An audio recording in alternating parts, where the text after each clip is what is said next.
today? I'm good. Good. I'm kind of sleepy. It's Imbolg. Yesterday. I think it's technically today. Is it the second? I think it's the second. I don't know how those work. I feel like you, and I say this a lot, I feel like you usually get a 3-day spread. Yeah, man.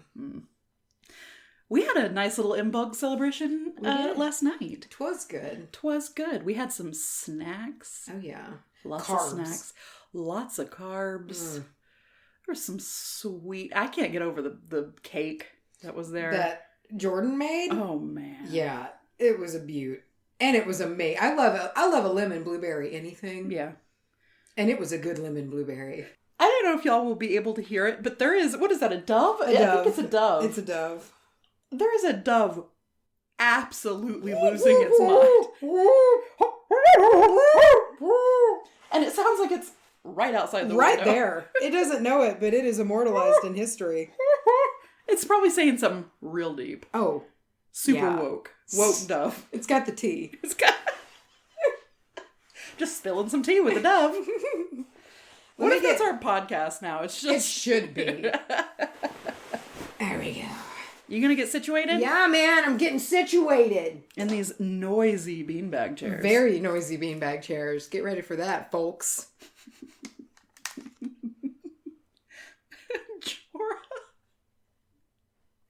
In the last episode, I've got a thing of bloopers to put up. I was gonna put it up on Friday, but I didn't, so I'll put it up today. But I got a thing of bloopers for the Patreon. And, one of them is when Jorah just, like, wandered in the room. And we felt him just standing there. It was like that SCP. You know that SCP that just stands behind the door and just breathes? And you know he's there, but you can't do anything about it? That's what he's like. What's an SCP? Okay, so the SCP, they're kind of like creepypastas. They're entities, and they each have... Okay, so it stands... SCP is Secure, Contain, Protect, or some shit like that. I forget. But they're all entities and they're all numbered, and it's kind of like a Wikipedia, like anyone can make one, you know, and if everybody, I guess maybe it needs to be approved. I don't know how it works, but it'll be like SCP-4586, and it'll be a very specific thing. And there's 3 classes of them. So there's Safe, which is my favorite class because you get the funnest stuff from the Safe class. Like there's a pizza box that every time you open it, it's your favorite kind of pizza. And that's all it is. It's just a pizza box that's always there. And the whole it's a facility where they've contained these entities and they study them, so they're written like case files. Okay, and this is just a fictional ongoing thing. Yeah, like it's like creepypastas. Okay, you just go and you read about them. And there's one that's a pizza box, and every time you open it, it's your favorite pizza. And then there's Euclid, which is like the middle class, and it might not kill you. And it might even be mostly good, but it's a Jim. It can kind of fuck you up. It's Jim. It's Jim. He's in that class. He's a Euclid. Is a Euclid SCP. Exactly.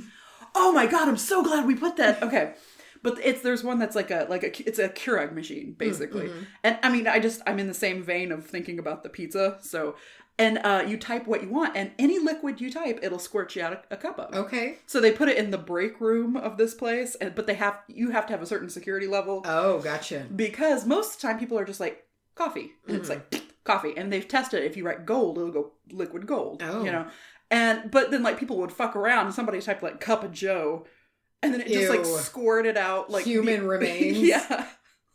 And like some guy named Joe who worked there was like in the infirmary for like a week. Oh my god. So and then there's Keter. And Keter's like the end of the world fucked up. They're bad bitches. They're but there's one, and I forget what it is. I think it's the Skinned Man or something. I don't know. And he doesn't hurt you. He stands behind the door and you just know he's there.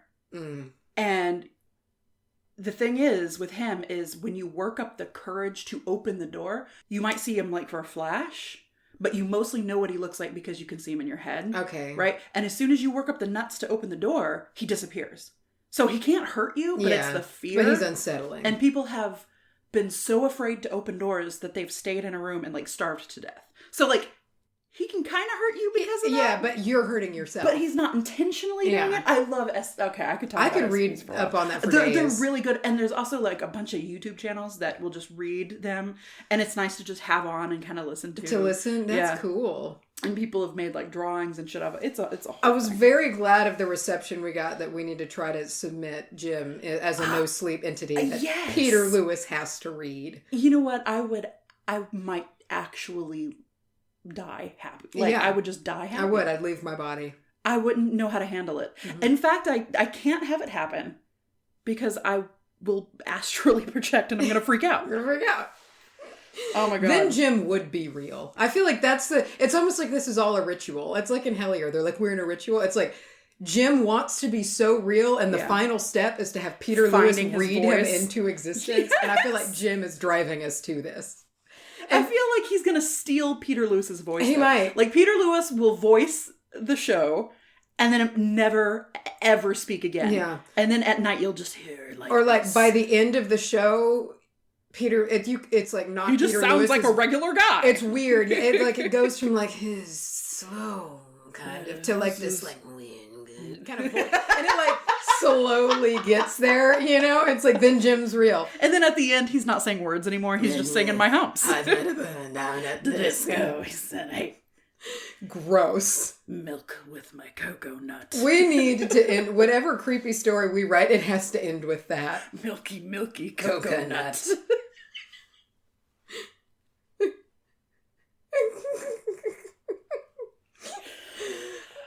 There's a lot of tulpa fear on the coven. People are really freaking out. But the thing is, look, you don't need to be afraid of him. No. He's going to braid your hair while you sleep. Yeah. Like, that's the worst thing he's going to do. You might, it might be real crusty when you wake up and try to undo it all, you know? And it's like, maybe full of, fleas. But other than that, he wanted to help. It's like the night hag. You know, when she would visit the stables of horse owners? Yep. And you knew she'd been there because their hair was all fucking matted.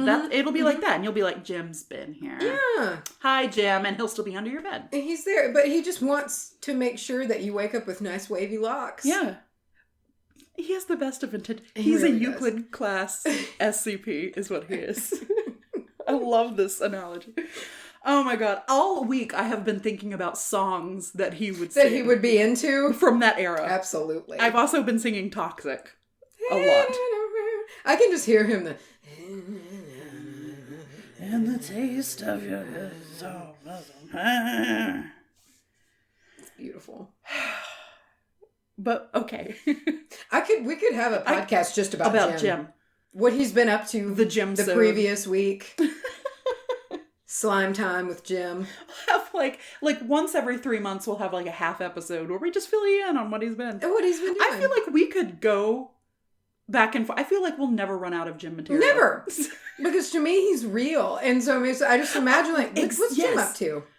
Exactly. He feels very real. Mm-hmm. Okay. Which is... Something we've done. But I'm a little comforted by I'm proud of Jim. I love Jim. I'm proud of Jim. I really am. I think he's trying to be his best self. He really is. He's trying not to rot this year, and I admire that. That's right. He's moisturizing. He is moisture. He's moist as can be. He is already. Yeah, that's where the yeast comes from. That's what. Maybe he's trying to dry out. See, it's all full circle. You know what? With this newfound moisture, he's like, you know what? When life gives you lemons, I'm gonna make bread, and that's what the whole bread. Everything's connected. And the bread just happens to taste like lemons, but there's no lemon in it, so you're kind of like, tart. What are you talking about today? Not this. I'm going to be talking to you about a stone. The Howlite. Great lead in. I was already thinking in my head, like, how am I going to edit that? You're doing this one. You got to deal with that. It stays. Howlite. I was thinking, it always makes me think of Howie. You know. Mendel? No, not Mendel. From, what's the 3-hour tour show? Jesus Christ. A 3-hour tour. Oh, Gilligan's Island. Gilligan's Island, thank you. Isn't that rich old guy's name Howie? Dude, I don't know. I've seen probably 6 episodes of Gilligan's Island my whole life. I would put it on like background noise, Nick at Night, like growing up. So I feel like I've osmosis absorbed a lot of it, but I couldn't tell you anything. I don't know. I think his name was Howie, and I think his wife was named Lovey, and he would always be like, Lovey, go prepare the tent. Okay. All right, I'm going to talk to you about a stone. Talk to me. I'm leaving in that first. Please don't. Howlite. I've been so like that recently. I don't know why. I've been super stuttery. I've always been stuttery. I've always been mushy mouthed. Yeah, faster than your mouth. It takes me a long time to kind of slow down and get to where I'm going. But recently, I get caught up in those loops, those like Rick Sanchez sounding ass, and I don't know why. It just, everything I say is, please. I'm talking to you about howlite. Howlite. It's a stone. It's a crystal. Everybody refers to every stone as a crystal, so I'm going to call it a crystal. I'm going to put hashtag crystal. Crystal. I'm just talking about crystal. Great. And how every rapper from the early 2000s was obsessed. What are you talking about? I'm talking to you about bergamot. Bergamot. What's bergamot? Why can't I place it? Is that a herb? And it's bergamot. Thank you very much. It's Earl Grey. It's pretty much the taste of Earl Grey tea. Earl Grey, hot. I love bergamot. It's one of my favorite scents. It's one of my favorite flavors. I really, really love it. And as always at Hearth Wisdom, things just jump out at you. I really love, like I said, I think on the last, I always intuitively shop at Hearth Wisdom, especially the herbs. And they always come together to make something really, really special. And bergamot jumped out at me for that floor wash that I made, the real happy, one. And I've just been thinking about it a lot lately. And I did a lot of history on it. It was very interesting, the origins of bergamot. So I'm ready for it. I have some cool notes. You have some cool notes. You do a cool dance. But I have a surprise for you. What? Okay, let's not get too excited because this was actually let me preface. Okay, I love this. This is a trend with you. If you will allow me one moment, is anytime you start talking about almost anything, if it's a topic or anything, you immediately like bring it up and then immediately bring it back down. You're like, I'm going to talk to you. I've got some really cool notes and shit. And so, but here's the deal. I didn't have that much time to look it up, so like, don't get excited. But don't get your hopes up. My quality is really keep everybody on this roller coaster of excitement and I don't know. So here's the thing. Yeah, I was supposed to, and I'm too attached. Uh-oh. So I'm not going to. I can't give it to you anymore. But this was originally your gift, okay? And it was lost, but I found it in my move. So I want us to start a new segment on the show, and it will be whoever has it. We'll alternate.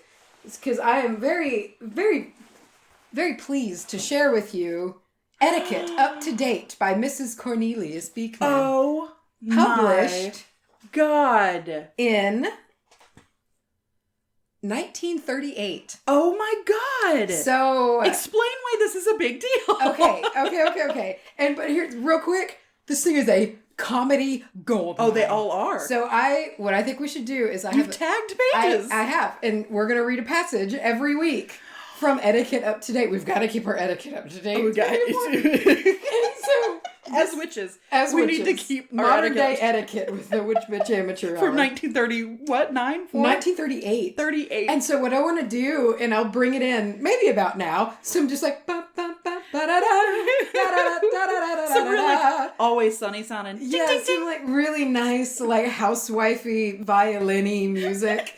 But a little bit of backstory. So when I was in college at SAU up in Arkansas, and Magnolia, for a little while, there was this badass antique shop that opened, and it opened up in an old theater. Oh. Like an old one. Yeah, like a marquee theater. Yeah. And it was called the Cameo. And so it opened in this theater, and it was this 2-story antique store. Oh. But it was unlike any antique store I've ever been in since. And do you remember the Christmas I got everybody weird gifts? Like I got Clark that ship's compass. And everybody got weird shit, and it's because they were all in this store. And they had these shelves and shelves of not just like antique, but ancient books. And I pulled this book out, and it's this blue volume, and I saw that it was an old etiquette manual, and I was like, oh, yeah, baby. Oh, yeah. And I flipped it open and started reading and was just like, oh, baby. And so I bought it and I was like, I'm going to give this to Charlye because she'll see the beauty in it. And then I moved after I graduated or something. It just got lost. And I found it when I moved again. And by that point, I was too attached to it. And so it's like, it'll be the traveling book. And every day, or like depending on where, like I'll leave it for you. And then the next episode, you can pick your segment. And then we can do etiquette every week. I love it so much. I love it so much. And etiquette books have been a thing with us for a while now. We've talked about them. We've talked about them. I know we both have an affinity for them. I have, for as long as I can remember, I've always looked for them at like half price books. Yeah. And there's actually, funny enough, I bought you a book as a gift and never gave it to you because I started reading it and I was like, I like this. Okay, that makes me feel better. It's a the etiquette of the Victorian lady, or the etiquette of the modern Victorian lady or something. And it's basically just a compilation of a journal that somebody's great-grandmother had. Cool. But the thing is it's witchy as shit. Oh, yeah. It is witchy as shit. And like, she later went on, apparently, the person who put it together said that she went on to become kind of fire and brimstone devout in that way, kind of. Okay, like very, fundamentalist. Yeah, a little bit, and said she would preach in a very, I guess, fire and brimstone kind of way. But reading this book, I mean, she was talking about like to make a man loyal, put a little bit of your urine in his food. Oh yeah, shit like that. It's like conjure shit. And like I'm just reading it. I'm like, oh, who are you? Yeah, what's going on here? Okay. Do you have a passage? I do. Well, at first I want to read you. Oh. And I love this too. It's like this book is written by, and it's her husband's name, Mrs. Cornelius Beekman. Oh my goodness. So her name's not even there. It's etiquette. Just, height of etiquette. Proper of the time. Proper. You erase yourself completely. The subtitle, so it's Etiquette Up-to-Date. A convenient volume solving many problems of what to do, how, and when that may confront us in our social, business, and home life. And it opens with a quote. Oh. I keep 6 honest serving men. They taught me all I know. Their names are what and why and when and how and where and who. Not men, but I get what you're saying. Yeah. Of course they're men, though. It's the 30s. Yeah, well, yeah. So I want to read to you, and this book is so delicate, dude. It stresses me out. Let's stress that this isn't just published in 1938. Yeah, this was printed in 1938. This is an old-ass book. It's an old-ass book. It's very cool looking. So, does it smell like vanilla? Has it aged that much? It's got that sweet old book smell. It's kind of starting to... Yeah. Here is a segment called A Man and His Hat. Okay. There are occasions when a man takes off his hat. Oh. There are occasions when he takes off his hat and holds it in his hand. Okay.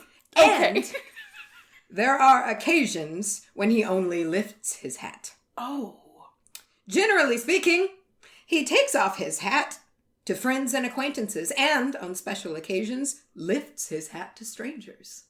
Dude, it gets deep. Get ready for this. Special occasions. Get ready. There's a list. Hold on. Like it's Christmas or like he just got laid? Like what? I don't know what a special occasion means. I have no clue. If you're like in a good mood that day. When he takes off his hat upon meeting friends and acquaintances, he accompanies this gesture with a bow. But on the occasions when it is proper for him to lift his hat, he does not bow. The gesture then being gallant, but on the impersonal side. Oh. One more point. We should say that a man, quotes, takes off his hat or lifts his hat, as the case may be. We should not say that he tips his hat. This word, used in this sense, should be avoided. Whoa. No explanation. Okay. Just should be avoided. Do not. If you say tips hat, then you are trash. You're just a garbage person. Canceled. Unsubscribe. So here's a list. A man takes off his hat. Oh. Mm-hmm. Oh, okay. Mm-hmm. By the way, I can't help but picture Jim this entire time. He's trying to be he's trying to do it Which right. Actually, that's great because that's hilarious with how this goes. And also these are, so like, it's very repetitious. So it's like, she includes in both lists. So there's a man takes off his hat, and then the list of a man takes off his hat and holds it in his hand. But a lot of the things are the same. So she didn't like categorize them in individual things like, oh, you only take off your hat and then you only do it this. It's just, they're all kind of the same. You'll see what I mean. If you're worth anything, if you're worth a good goddamn, you should already know. You should already know. Why do you need a manual, honestly? Don't clarify. It's for heathens. A man takes off his hat when he passes a woman he knows. Can you imagine? What if you know a lot of women? All the time, you're taking your hat off. Also, like... Okay. Also, like, can you imagine walking down the street? You see somebody you know, and instead of stopping to, like, chat or say hi, he takes his hat off to you. Mm-hmm. And he keeps walking. And wouldn't you kind of be like, you gonna, like, come talk to me, motherfucker? It's weird. All of this is weird. A man takes off his hat when he is with a woman, or a man who bows to a passing woman or a man. Okay. I can't comment on everyone. We'll be here for days. A man takes off his hat when he meets a woman he knows. When he meets... Oh, okay. I thought it was like for the first time. When you meet a woman that you already know. A man takes off his hat when he leaves a woman he knows. Oh. Darling, I'm breaking up with you. I'm leaving you, my lady. When the flag passes by and when the national anthem is played. Oh, of course. When he bows to a minister. When he passes a Roman Catholic church, if he is a Roman Catholic.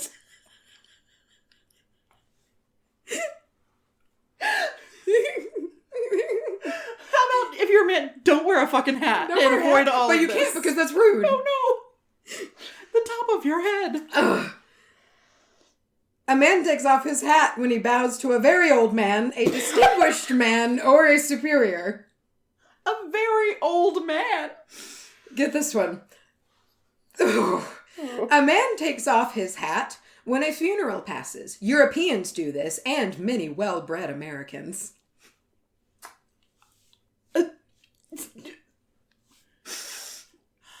Europeans and many well-bred. Jesus. Mm-hmm. Yeah. The 30s. A man takes off his hat when he enters an apartment house or hotel or club elevator of an office building or department store if he can and wishes to. If you want to. The fuck is a club elevator? Nothing I've ever been invited to. Just an entire fucking discotheque.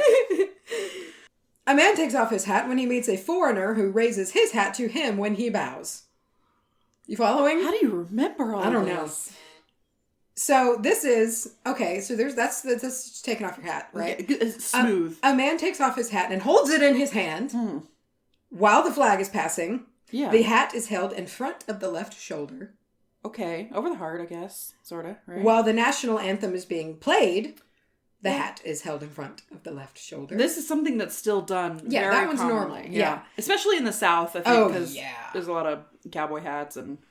When a woman enters the elevator in an apartment house building, a hotel, or club, so I guess not a normal house, like an apartment house, like a condo.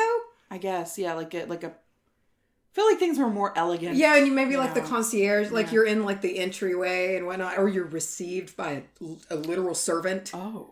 You know, there's the word servant is used in this book a lot. I feel like there might be some subtext to this. Yes, there is. Especially with that little European comment. Yeah, Yeah, there's a lot of that in here. Yeah, and that is one of the reasons that I wanted to do this is like, one, it's comical that like people used to have to live their lives that way. Yeah. But I think it's a really interesting perspective on how fucked up history was at this time. Yeah. You know, like culturally. And we're laughing about it, but I think we're only laughing about it because we are recognizing the sheer absurdity of that this was how things were done. Right. Yeah, I just want to make that very clear. Yeah. We're not suggesting that you go buy the book. Yeah. Not that I think the author's gonna profit anymore, but yeah, this is probably public domain by this point. So a man takes off his hat and holds it in his hand when he stops to speak with a woman of his acquaintance on the street. If she extends her hand, he quickly takes off his right glove before giving her his hand. If they walk along together, he puts his hat on. This is great. Get ready for this. It would be weird if you're walking with somebody that's holding their hat the whole time. Well, so that's clarified. Oh. But while he is standing talking with her, he keeps his hat in his hand. However, if it's a blustery or otherwise inclement day and she is a thoughtful person, she quickly says, "Please put on your hat. It's very cold." If she is not a thoughtful person and he is thoughtful of his health, he may properly say, "Do you mind if I put on my hat? It's such a cold day." But you have to say it in these exact words like a robot. Yes. Like it's a pre-programmed. You can't just put your own goddamn hat on if you're cold. "Please put on your hat. It is very cold." You unthoughtful bitch. If she is a thoughtful person. So, lastly... What if she just doesn't give a shit about your fucking hat? You know, like, you should have stopped her on the street. So a man lifts his hat. That is, he lifts it slightly and replaces it and does not bow. Doesn't tip it, goddammit. No, you do not tip it. M'lady. When he passes a woman in a narrow space or on a stairway and stops to let her pass. When he is accidentally pushed against a woman, for example, in a streetcar, he lifts his hat and says, "I beg your pardon." You better. You should. Absolutely. When he offers a seat in a car to a woman. When she thanks him, he lifts his hat again in acknowledgement. So that's 2 lifts. Huh. Not to be confused with 2 tips. No. A man lifts his hat when he asks a woman if he may pass her, as in getting out of a crowded car. All I can imagine is like that very jokey style of lifting your hat where it's like, wow, wow. Yeah, like, I don't know if that's going to translate to an audio format, but I hope you know what I mean. A man lifts his hat when he asks of a stranger a question, a direction, or any other information. Just somebody you've met. Hi, where do I get to the store? A man lifts his hat when he gives information to a woman who, for example, asked him for directions. A man lifts his hat when he does some slight service for a woman, wink wink. Does some slight service? Or when he is with a woman for whom another person does a service, as for instance, when a man gives the woman his seat on the bus. But for a man to touch his hat when he should take it off is most unmannerly. What? He should acquire a polite and graceful manner of taking off his hat and a polite manner of lifting it. How rigid is this? Full stop. How rigid? I'm not going to go into it. I'm going to read this last sentence and I'll be done because the next segment it's called Pardon My Glove. A man should, whenever possible, quickly remove his right glove before shaking hands with a woman. If he cannot get the glove off at once, it is not necessary for him to say, "Pardon my glove," or "Excuse my glove," but if he wishes, and most men do, he can. I like how it subtly shames you. Like most men do say, "Pardon my glove." Mm-hmm. I am going to start saying that when I shake people's hands, no matter what. No, and yeah. Pardon my glove. That's creepy, too. Because if it looks like you're not wearing a glove, what does that mean? Jim always says that. Pardon my glove. I feel like Jim might actually talk in both of our voices like that, like in unison. It's going to happen one day. All right, you cone fuck. You need to stay lit. Just light it better. Do a better lighting job. Come to me. They're harder to light the second, like after it's already been lit. Yeah, you need a torch. I'm here to talk to you. Talk to me about Howlite. About some Howlite. Howlite. Hey. What song was that? Howl. But in a really unattractively done way that is not as good as Florence. Or just massaging your vocal cords again. I'm just massaging my vocal cords. When we were on our way to our impulse celebration last night, I was driving and Macy's just making these noises. I do it all the time. I was like, "Is that a real song you're singing?" She goes, "Oh no, I'm just massaging my vocal cords." Massaging my vocal cords feels good. And then she said, "I love saltines." All right, I'm going to talk to you about Howlite. Tell me. But before we go any further. Oh, I thought you were giving me a signal. I just saw your finger moving, but nothing else. We have a Patreon. Patreon. Shout out. Patreon.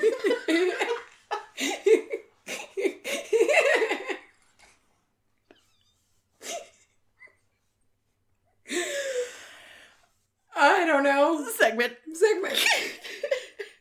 This week's episode is dedicated to Sarah S.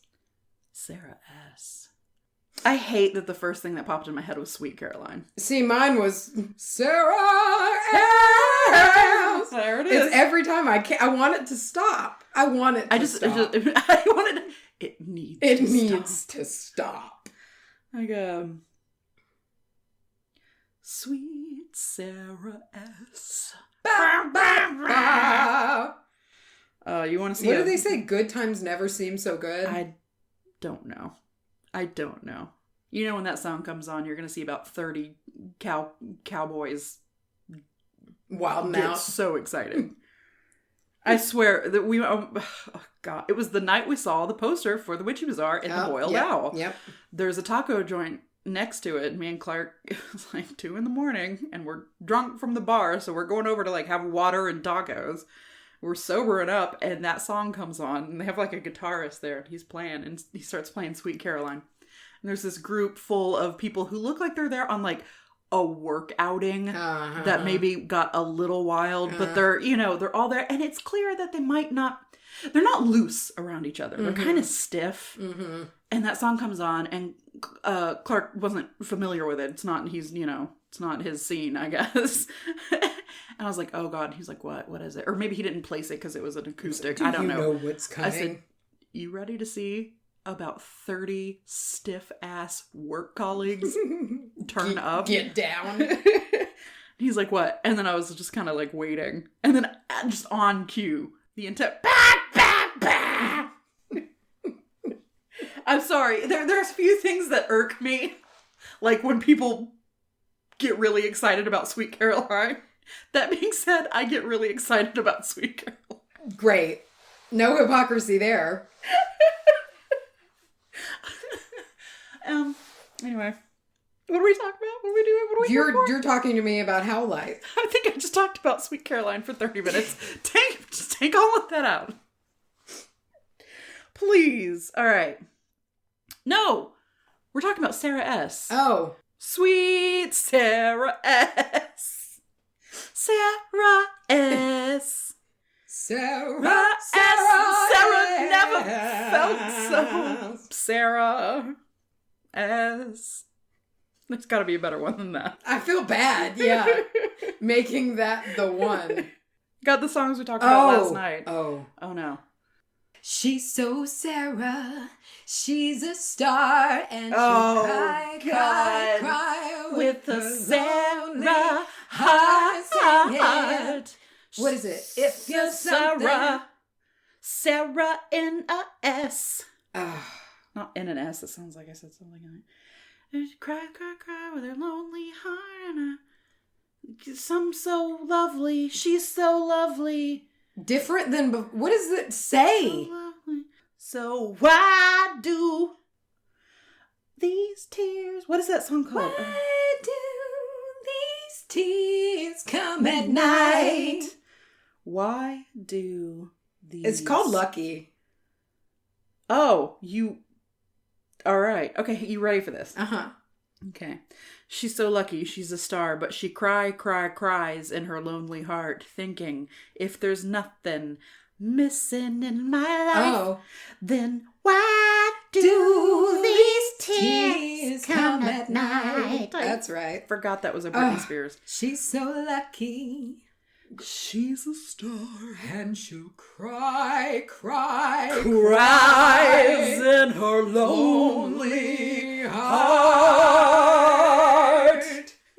thinking, if there's nothing missing in my life, then why do these tears come at night? How much of this episode is usable? All of that. Oh my God. You give dicks a bad name.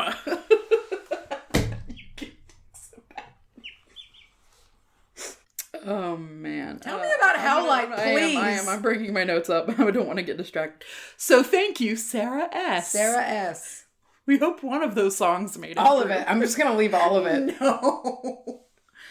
Okay. All right. I'm talking to you about Howlite. Howlite. And my phone kept wanting to correct it to like how light, like how quaint. Mm-hmm.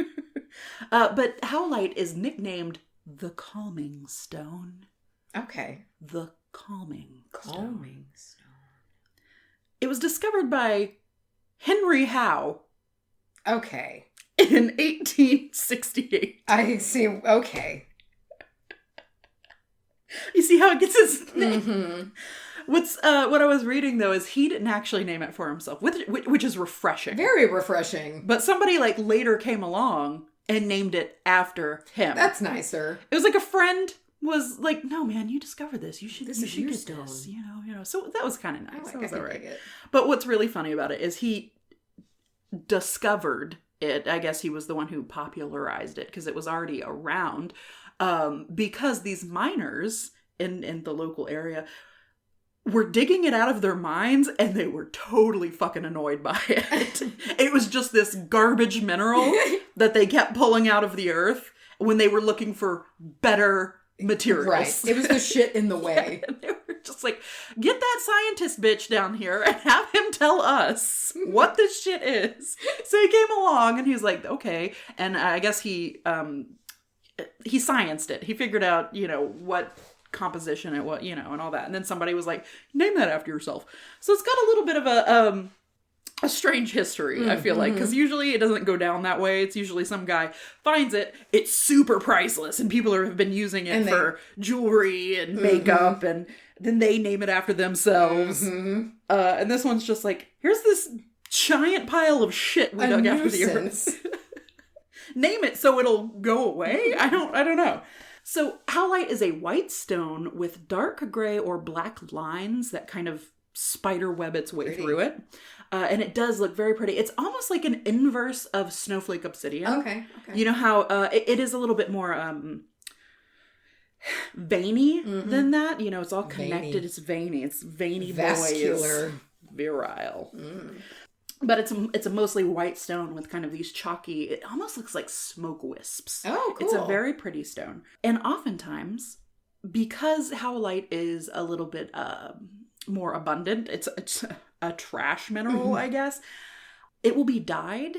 It's very porous, so it'll be dyed to be passed off as other stones. Oh. Now, sometimes they're open about this, and they're like, this is dyed Howlite, it looks like this. Other times, and mostly, namely turquoise, it'll be dyed to be turquoise. It's actually just dyed that color. It'll sometimes be marketed as white turquoise. So, if it's important to you, just check your turquoise. Properly source your turquoise. Or your Howlite. Properly source your minerals. Yes, it's always just a good idea. Okay, so a big thing with Howlite is insomnia. Working to cure insomnia, working with overactive minds. It's really good for people. And this is very applicable, especially after last night and just how I've been sleeping recently. As most of these are, I pick them because I see them kind of randomly. And I'm like, I need to know more about that. And they kind of jump out. And then you're like, oh, this is really applicable. It's really good for people who kind of stare at the ceiling and you can't shut your brain off. And you're just, okay, what happened today? I need to wake up at this time so I can do this. And then you're just constantly going, oh God, I got to get my car inspected. I got to do this, And you're thinking so much that you can't fall asleep. That's kind of how it helps to help with insomnia. I don't want to say cure.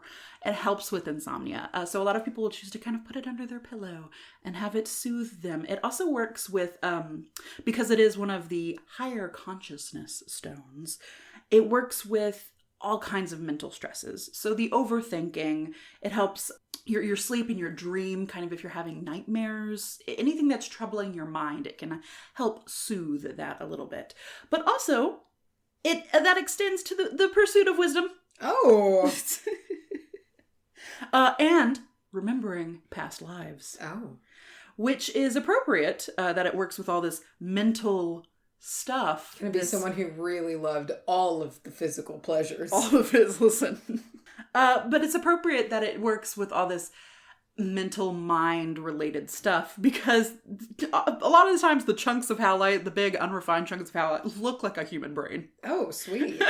It doesn't form so much in a crystal formation, but kind of the kind of lumpy, like that turquoise, like the cauliflower. Yeah, you know, it's got like little bulges.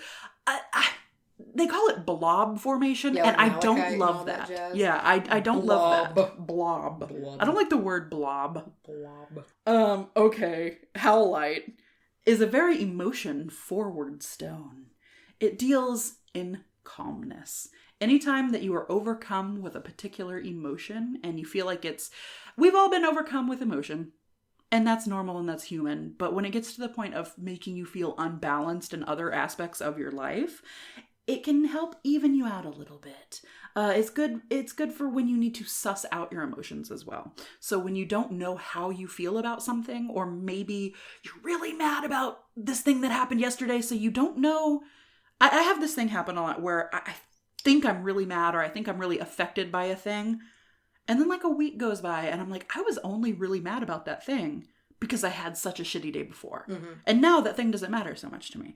So it can kind of help you suss out how you feel about things and get your emotions in check by helping you compartmentalize those things and say, okay, I feel XYZ about this, and I feel 1, 2, 3 about this. Balance is big. Balancing out in a lot of ways. It seems to focus in on a particular aspect, whether it be your emotional state or your creative state is another big one with howlite. It works really well with creativity. Again, those higher chakras. Those higher chakras. And it'll work both ends of the coin. So in the case of creativity, it helps for expanding your mind. It helps for opening like your third eye is like big with howlite. Helps you kind of receive these things and be very creative and ups your, if you're feeling lacking, howlite is good. But at the same time, it also helps you focus on those creative goals. So it'll focus its energy and kind of make it a very even scale in that way. Because sometimes, and a lot of times in my experience, creative people are very unfocused. We were talking about it a little bit earlier. You can have all the creativity in the world, but if you don't know what to do with that, it's not useless, because I don't think it's useless. It's not going to get manifested. It's not as good as it could be. And a lot of the times people who are very creative just constantly have these wheels spinning, but aren't really getting anywhere. You can flounder. So it'll help bring a little bit of the focus. And for me, like, I'm a pretty good artist, but like it comes to me in waves, and it's like I'll do a big painting or whatever like 4 times a year, and then I'm so drained from it, I'm just like, no mas. No more, please. Thank you. But it can help with that, because I think part of that balance is keeping, what's the word? Not putting too much into it. So much so that when you're done, you do feel like, I'm going to lay down in the earth for 4 years so I can take a nap and not have to do this. I think it can kind of help create a little bit. It can make you go, okay, I've not eaten in 4 days. I'm going to put this down and go take care of something practical. But at the same time, not lose that creative drive that's been driving me forward. Okay, so earlier I mentioned it can help you with your past lives, and I just breezed over it.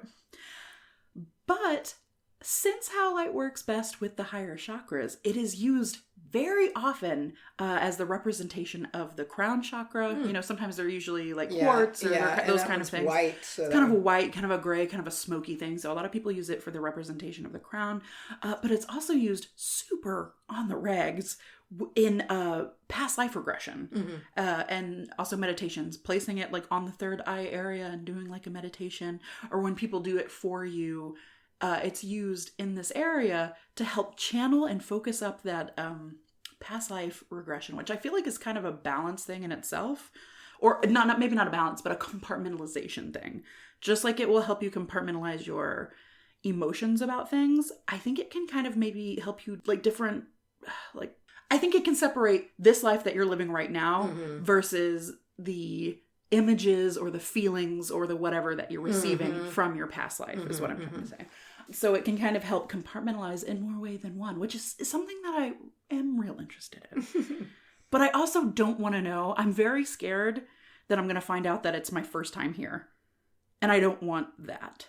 Because I've met people in life who, you just talk to them for a little while, and it's not anything bad. You just get that feeling, you're like, it's your first time around. You're a new spirit. Yeah, you're new, you know? And I feel like they're usually very curious. Yeah. And they're very peppy and zesty, and it's like they're just trying to, digest all this information because it's so new, and it's like a puppy. And they're just these people with this puppy energy. I don't have that puppy energy. I don't either. I've always had very old energy. See, and that's the thing. That's why I'm worried about it, because I would love to fancy myself an old soul. But at the same time, I'm really worried somebody's going to be like, oh, no, you've been here twice. And I'll be like, oh, that's incredibly mediocre. You're what we call a spiritual toddler. You're what we call average. But I would really like to get in some past life stuff. Even though Howlite is not a birthstone for any month, it is said to be tied to Gemini. However, over and over again, I saw that this is the most useful stone for Scorpios. Don't know what that means. Okay, do with that what you will, Scorpios. I kind of get it, though, when it comes to needing balance and kind of wanting to compartment I feel like Scorpios can get very led by their passions. Yeah, the height of emotion kind of thing. I feel like, you know, that would be very helpful. Because, you know, Scorpios are born to be freaks. Fucking Scorpios. Scorpios are born to be freaks. Love Scorpio. I don't know why that. I heard it was a zodiac thing. Oh, that song is not okay. This is a little bit, I don't want to say out of left field. It was just it struck me as a strange thing to keep seeing. So a lot of these stones have things that they will work on the physical body. Certain stones are good for, we did one recently, it was good for eyesight. You know, or high blood pressure, use bloodstone, that kind of thing. Talk to your doctor. However, this one's physical thing that it works with is it's good for the strengthening of teeth. Great. And your bones. Bones. And that's all I could really find for the physical properties. I'm here for it. Chew that on. Makes sense. White bone type texture things. Yeah. You know, just like the stone itself. Yeah. And it kind of looks like, you know, the top of like a molar. You know how it's very rigidy and bumpy. Molder. So I get it. Molder. K, not mold. Anyway, fix your teeth with Howlite. Is what I'm trying fix to them say. right up. Replace your teeth with Howlite. God, it's so porous. It's so porous. Ew. Jim's teeth are Howlite. You'd grind them. Constantly falling out. His teeth are like little powders Tic Tacs. Like dripping out of the side. That's horrible.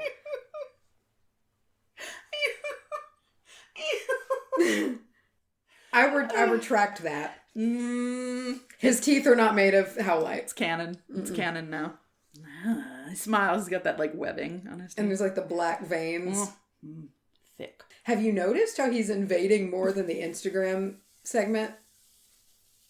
Like originally, yeah, it's no. He's warming his way. I feel like this is one of those, you know, like in movies, they're like the prophecy. It's happening. That's what I mean. It's when Peter Lewis reads him is when that's the final step. Millennia ago, they were like, one day there will be this podcast. We don't know what that means yet. There's going to be a podcast, and these two dumb bitches are going to summon the leader of the end what times. We have locked away. No, I love Jim. He would never bring about the end times. Not on purpose. He loves dancing the electric slide too much. He would never want to end a world where he's like a Aziraphale and Crowley. Like, Crowley. They don't want to do that. The last thing I have to say to you about Howlite is kind of a big claim. Oh. A little bit of a strong claim. But you know how in research you will see certain phrases or certain ideas repeated again and again and again. And I kept seeing this and I was like, no, I'm not going to say that. I'm not saying this. But I saw it so many fucking times that I feel like I need to throw it in. Howlite eliminates stress. Wow, big if true. Period. Full stop. That's all you need to get rid of stress. It's just Howlite. Done. Take those antidepressants and throw them away. Flush those right down. Doctors are stupid. No, I'm not advocating for that, but I do think it does. You know, it can carry the stress elimination. The issue is the eliminate. That's the part that's very strong. And also, every time I saw it, it was those definite words. Yeah, it's weird. Howlite eliminates stress. It doesn't. It doesn't. But it can Nothing help. does. Nothing does. Death. Yeah. Death eliminates stress. You know what eliminates stress? Can I interest you in some death? Can I interest you in, we call it dying. It's a foolproof way to get, oh God. Long-lasting results. Doctors hate this one simple trick. Okay. Anyway, that's what I got for Howlite. Thanks for sharing that. Howl at the moon. That's not how that song goes. Ow. I'm going to drink water, and then I'm going to talk to you about bergamot. Bergamot. Bergamot? Bergamot. Bergamot. I feel like that's what I said, and then you corrected me. You're saying bergamot. What is it? Bergamot. Bergamot. Yeah, like Mott's apple juice. Oh, there's no N at the end. Bergamot. It's kind of like there's no D in adventuring. Yes. Okay, gotcha. Precisely. Precisely. My notes this time are weird, and it's not because I ran out of space in my book. It's because that's not your. Wait, my book was in the other room. Didn't I didn't you want to go get it. So this is a choice of laziness. They're on a legal pad, and they're real weird too because I would like forget things, and then I didn't want to like put it out of order, so I taped. Oh, that was little like surprise note pockets. That's cute. It's like in a children's book when you're like, lift for a surprise. That's kind of what we got going here. So let's see how I get through these and work with these tape things. Just take a picture of that. That's hilarious. Didn't you used to do your notes in this style before you got your book? I feel like you had. And I really like being able, and this is why I'm excited, to be to flip your tape parts. Yeah, I mean, to flip my tapey parts, my little tapey flaps. Bergamot. Bergamot Comes from the bergamot fruit. What? Yeah, so already dropping some big shit. Which is similar to an orange in size and appearance, but it is like a yellow, like a lemon. I'm confused. How do I feel about this fruit? But it tastes like a pineapple. Well, it's bitter and inedible. And so it smells like a watermelon. So, looks like an orange, but yellow like a lemon. Yeah, and it's bitter like a grapefruit. And poisonous. Worse than grapefruit. Because grapefruits are delicious. Okay, listen. I'm not saying that they're not delicious. They aren't. But I'm saying that they're bitter. And that's a fact. But the second word was bitter and inedible. I thought you said poisonous. Either way. Like a grapefruit. Like a grapefruit. The scientific name is Citrus bergamia. And its primary growing location today is in, I think it's Here you go with those. I'm about to let you down. Calabria or Calabria. It's in southern Italy. Calabasas. Sounds like a beautiful place. Oh. Just by the name alone? Well, just southern Italy in general. It's also grown in France for the oil, and Turkey. So they produce like a marmalade from it. And it's also grown... even though it's inedible? Yeah, I think they from the Rhine. Oh, so it's a texture and edibility. Yeah, it's not the fact that it's like... Well... You can't ingest it. It seems like mostly... Yeah, it's not that it's poisonous. It's just the flavor's not great. But marmalades are so sweetened and whatnot. And it's the Rhine that carries that bergamot oil that gives it that signature taste. So that's my guess. It's also grown in the African Ivory Coast. So it likes a certain... I'm seeing like a theme in the temperate that it likes. Yeah, and the climate. It's very persnickety on the climate that it likes. And so here's, from what I found, like, it seems like the origins on like where bergamot originated is kind of, but, but it seems like a lot of people agree on it's native to Southeast Asia. Even though nowadays over 80% of bergamot comes from Calabria. So... Interesting how things kind of shift around. Yeah. Oh, and also I wanted to say, so bergamot, it belongs to the Rudaceae family, I think. Rudaceae. And it was first written about in 1646 by Ferrari. Okay. Sure. I couldn't find a last name. You know, like that movie Cars? That's just what I'm picturing. It was first written about by Guy Fieri in 1646. He said it was dynamite.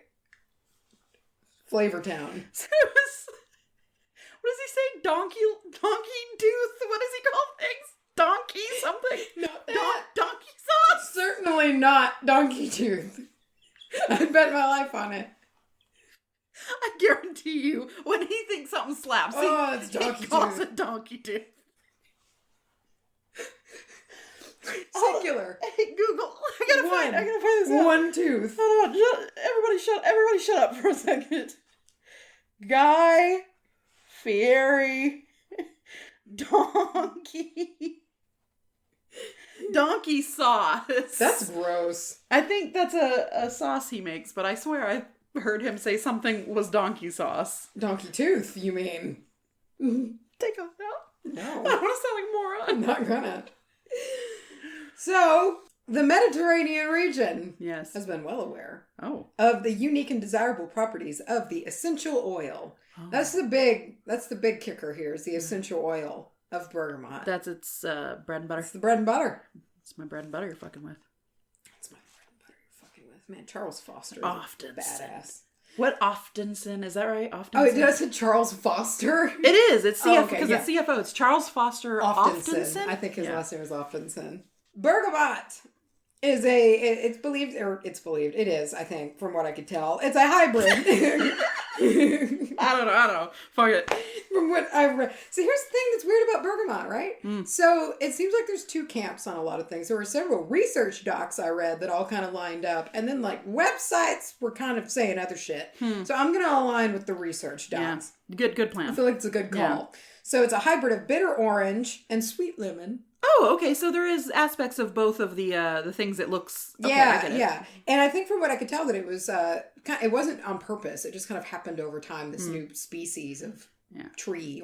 Somebody put an orange tree next to a lemon tree, and it just happened. Nature took its course. Tell his wholest time. Look what we made. Okay, and so here's another thing about that, the differentiating information. So the research stuff said, and Twinings said this, and I roll with it. Sure. That the name derives from the Turkish word beramudi, which means pears of the prince, and it's because bergamot resembles like the bergamot pear, which is like the prince of pears, or like prince was tied in. So that's one thing where the name comes from, and that agrees with Twinings. We're talking like Twinings tea. Twinings tea. Yeah. Okay, sure. And however, some places said it's because bergamot was first sold in the Italian city of Bergamo. So I want to preface this by saying that most of this came from a research document I found called The Fascinating History of Bergamot, written by, get this, these are the most Italian names until it's not anymore. Okay, so get ready. We have Gina Maruca. Okay. Gaetano Laghetti. Rocco Mafrica. Domenico Turiano. And Carl Hammer. Carl Hammer. Okay. So that's a really great, it was a really great, very long research doc. So that's where most of Hi guys, I'm Carl Hammer. I'm Carl Hammer. Here to talk to you about bergamot. So, in 1686, a Sicilian man named Francis... Named Army Hammer. Army Hammer. I love Army Hammer. Toby Maguire. No, not Toby Magnum. Toby Magnum. In 1686, a Sicilian man named Francis... Toby Magnum.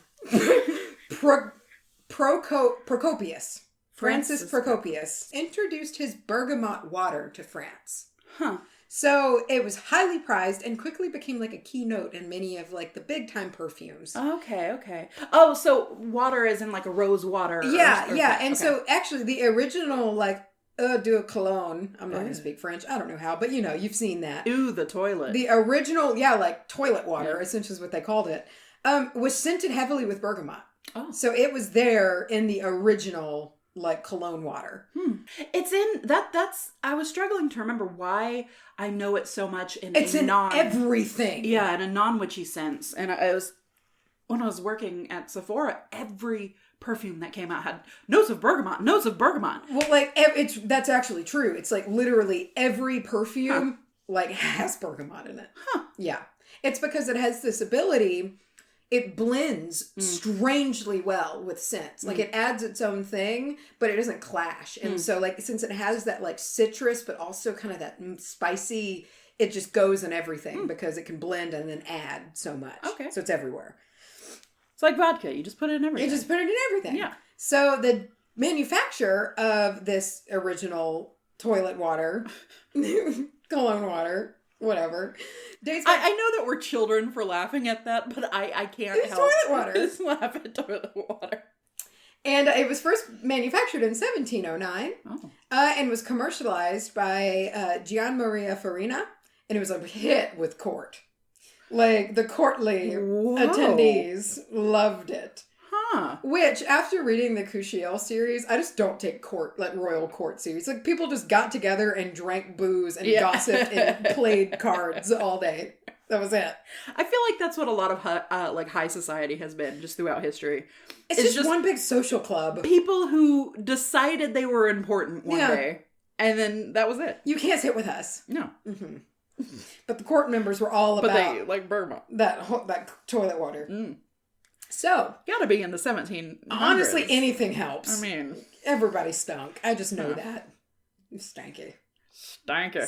Eventually... In 1750, its importance to the European perfume and beauty industries led to the planting of the first commercial orchard in Calabria, which is still the growing... I hope it's Calabria, not Calabria, which I feel like sounds more Italian. But Caliente. Calente. You need to watch Witcher, you dumb bitch. Dumb bitch. Quit calling me out. I'm not gonna. Because I haven't watched Witcher yet. Listen, I love too deeply, and it keeps me away from things. Well, that's stupid. Well, that's dumb, and you're dumb for feeling that way. Your feelings are not valid. Macy Fraser, everyone. There it is. Hey, you remember that thing you said earlier about being very brash? Yeah. Mm-hmm. The brash version of me came out. When doesn't it? Was your response. I said, does she go away? Oh, that's what it was. Yeah. No, that was impatient. Oh, that's been very judgy today. I woke up very, I have. I wasn't saying you have. I have been, but too. I mean, kind of you too a little bit. It's okay. Very haughty today. Yeah. It makes for some good shit talking. Mm-hmm. I'm feeling chuffed. Well, a little gossipy. Mm-hmm. You're really blowing my bird. It's the etiquette book is what it is. We're just in that 1940s. Everybody gets together and smokes and drinks mint juleps all day and does nothing. Oh, except talks about how the appropriate ways to hold your fucking hat. But not tip it. Somebody needs to tell these guys that they're not supposed to tip it. Remember that when... Okay, wait. So technically when that guy took his hat off at you in the alley... or wherever we were, and he said, damn, remember that guy? Mm-hmm. Technically, he was doing right, because he took his hat off. And you were a woman that he was meeting for the first time. Oh, what a brazen asshole. See, you only take your hat off if you're familiar, but you just tipped your hat. You know what? Let's reference. Okay, while you're looking it up, I'm going to briefly run through the story. I don't know if we've told it proper, and I won't go into much details if you don't want me to. I love how much it floored Clark that those people actually existed. So, it was the night of the first Witchy Bazaar. A lot of our stories come from that. We went to a scat lounge in Fort Worth, which is really amazing. And we went and we had some cocktails, and we were on our way back, and walking down the Fort Worth street at night, and we passed this guy who I feel like a lot of people might be familiar with what I'm about to say. Saw Mace, and we're all done up, we're cute, and, walk down, and he takes his hat off and places it over his chest, if I remember. It was awkward. And he didn't, and the thing was, if he would have said, like, you look beautiful, it still would have been a little much. It would have been more salvageable, though, than what we got. But what he said, and he took his hat off, and he, like, put it on his heart. In proper voice, too. He's, damn. And then walked away. And Clark, I don't think got a word out of his mouth. No, not for a long time. Like a mile. Yeah. He was just like... And it was like, I feel like we've experienced that before. Because unfortunately, that happens. That's, you know. And it was the stereotype, though. But Fedora, it wasn't. Yeah. the whole deal. Yeah. Bowling shirt, which is fine. I love a bowling shirt. But the neck beard. Yeah. It was all there. Anything you could have ever wanted. And I don't want to be too judgy because, again, like, I don't want to be like, just take a compliment. But I think sometimes maybe some people, their hearts, they wouldn't have said, damn. Yeah. You know, that's what really sold it for me. Everything was just that it was disagenous. Poorly executed. It was not great. That's what it is. Poorly executed. And we're walking, and my husband, he saw that he couldn't get a word out. It blew his mind. Bird. It blew his bird out. It went in through his heart, blew his bird, and came out through his mind. And he was like, I've never seen anything like that. And he was almost more floored with the fact that you and I were like, that happened. Yeah. You know, the meme is real for a reason. It happened. Okay, did you find our reference? I did. He did not do it because you're not supposed to see it seemingly unless necessary. So if we're like passing in a tight space or whatever, it was not a tight space. It was not a tight space. It was just the street. So he's not supposed to do anything at all because I don't know him. Oh. So you take your hat off when you pass a woman that you know, when you're meeting with a woman that you know, or when you're leaving a woman that you know. But you don't you tip your hat only if you're passing a woman in a narrow space, if you accidentally like bump into a woman, if you offer a seat, things like that. I think he might have been offering you a seat. He might be, but it was honestly. What's protocol for when you would like to introduce yourself to a lady, which would have been different if he was introducing himself, but he wasn't. He said, "Damn." Right. So when you start a conversation, remember. So here's the thing: when you introduce yourself to it, you take your hat off. Yes. And then you got to take your glove off, or pardon my glove. Pardon my glove. You shake hands with the lady. What if he didn't say "damn"? What if he just took his hat off and he was like, "Pardon my glove." Then I would have been a little speechless. And Clark would have knocked his ass out. Yeah, Clark. What? So if you meet with a woman, right? So you take your hat off and you introduce yourself, and you shake hands and say, "Pardon my glove." Yes. And but you take that fucking glove off immediately. Immediately. Rip it.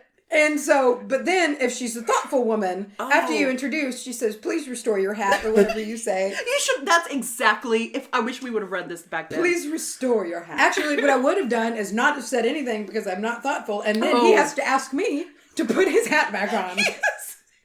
He's hats off. "Damn. May I put my hat back on?" No. "You may not, sir, because I am not a thoughtful lady." You gave your damn to the wrong lass. Take your damn back. What if he's listening? I hope he is. He needs to know he did something weird. He needs to know what he did. You know what you did, bitch. You know what you did, bitch. You know what it is, bitch. Okay, I'm sorry.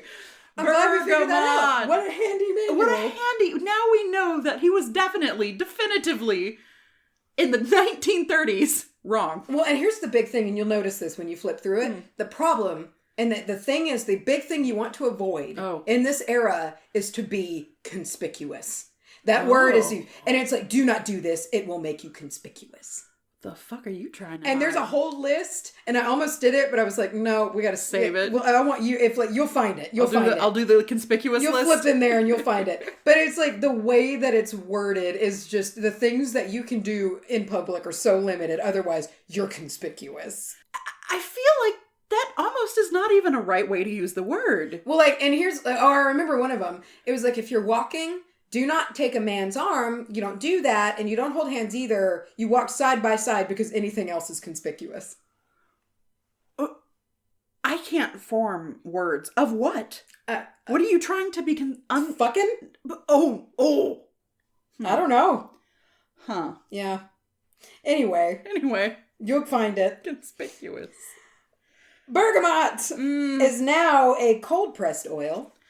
That's how it's extracted. But its first extraction was obtained by a very manual process.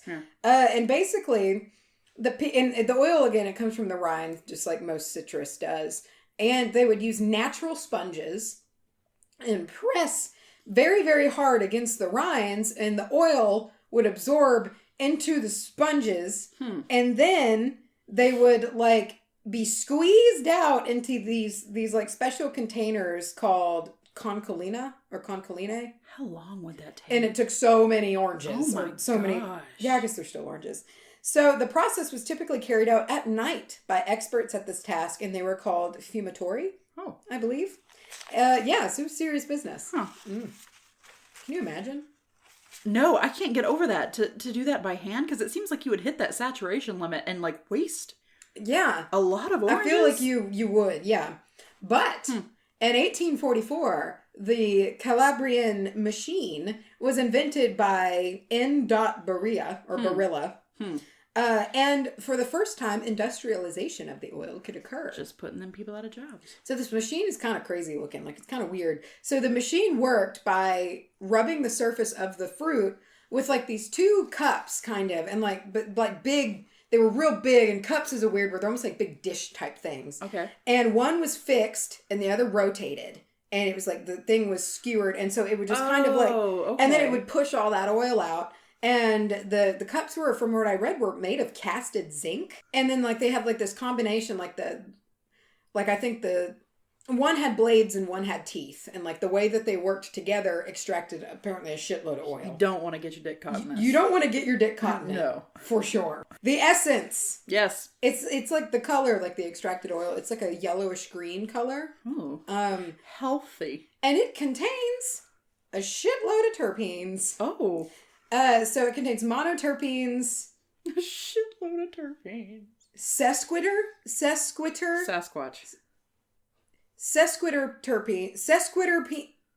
It's hard to say. Sesquiterpenes. Sorry, I think that's it. And limonene, who we've talked about before. Friend of the show, limonene. Also, welcome back. It's looking like there is an emerging, like, potentially strong evidence that bergamot really has a purpose in like medicinal antimicrobial medicines, as well as antibacterial, antiseptic, all that jazz. And it's finally actively actually being studied, because while it's shown these properties, you know, it's kind of one of those things like, yeah, it seems like it, but nobody's like put forth the effort to do big funded studies. And those are starting to happen now, particularly for a lot of skin conditions. So it's being looked into for psoriasis, vitiligo, but also acne, things like that, uneven, just like health of the skin overall is really where it's being looked at right now from like a commercial medical standpoint. Those citrusy kind of guys seem to be real good for like vitamin C and stuff like that. Bergamot has a variety of strengths. Okay. That it can be used for in spell work. So it's pretty versatile. It has a variety of strengths. It is a strong boy. So a biggie is money and prosperity. Oh. It's a good one for that. And it makes it a common and really like useful addition to money drawing, money magic, things like that. And it's very versatile in this regard as to how, like, what form that you can use it in. So you can, like, use the loose herbs, and those can be, like, I saw that one of the things you can do is you can sprinkle them, like, in your cash part of your wallet, you know, and sprinkle the herbs in there.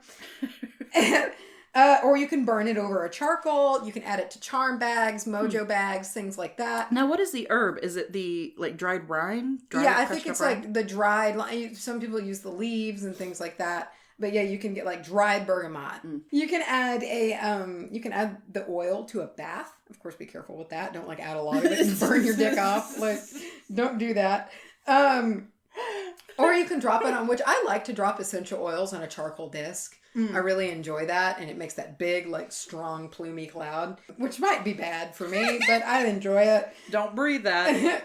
So, and you can also use the oil to anoint spell tools, such as candles for candle magic. If you're doing a money spell, rub down your little green candle with that, you know, and then roll it in some herby boys that are good. You use some cinnamon. Synonym. Bad. Alpha Centauri. Okay. All right. The second strength. Santa Claus. Is for protection. Which is due in part to its overall, I mean, this shit's full of terpenes, right? So it's very, like... It's jam-packed. It's jam-packed. Full to the brim. Bursting at the seams. With terpenes. And so if you think about it, right, that's going to be a very uplifting, energizing scent. And like just everything about it, not even just scent, but like the way that like it affects us. So that's kind of why like that protective nature is there, because it's really good at just promoting kind of like a high energy, non-negative atmosphere. Kind of key. I feel like it protects you from your own negativity. Is the vibe I personally get from bergamot, which is good. Sometimes it's very true. There's a lot of jokes and a lot of memes about it where, like, one of the recent ones was on Facebook. It was like, when you do a spell to remove the negative energy from your apartment and then you get evicted the next day. And it's that guy who's like, yeah, I saw it. I loved it. I do, but I know it's a joke or whatever, but I think that's the case a lot of the time. Well, yeah, and so like think about it, right? So you fill your house full of terpenes, okay? And you, sorry. And you walk in. You just flood your house. Flood your house full of terpenes. Yeah. And like think about it. So you come in from work and you breathe in a shit pile of terpenes.